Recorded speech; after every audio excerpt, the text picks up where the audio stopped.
மழை வரப்போகுதுங்கிறத ஒரு பாட்டில் சொன்னான், முக்கூடர் பள்ளுன்னு ஒரு பாட்டு. அதில் அவன் சொல்கிறான், எதெல்லாம் மழை வரதை கண்டுபிடிக்கும்? நேற்றும் இன்றும் கொம்பு சுற்றி காற்றடிக்குதே, காற்று அப்படி சுற்றி அடிச்சுன்னு வைங்க, மழை வரப்போகுதுன்னு அர்த்தமா. அப்படி சின்ன சூறாவளி நாளாக நடுவில் போய் நிற்பேன், தூக்கிட்டு போனாலும் போகும் அப்படின்னு. ஒன்றும் செஞ்சதில்லை. நேற்றும் இன்றும் கொம்பு சுற்றி காற்றடிக்குதே.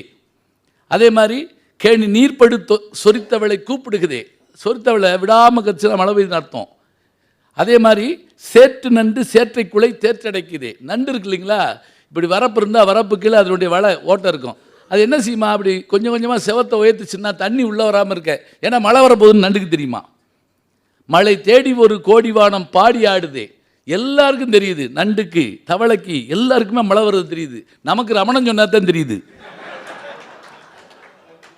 அவரை பார்த்தோன்னே குழந்தைகள் கைதட்டுறாங்க, அங்கிள் வந்துட்டாரு 3 நாளைக்கு லீவு அப்படின்னு சொல்லி. அதே மாதிரி நேருவுக்கு பிறகு மக்களை அதிகம் இங்கே வந்தவர் அவர் தான் நினைக்கிறேன், இந்த குழந்தைகளை.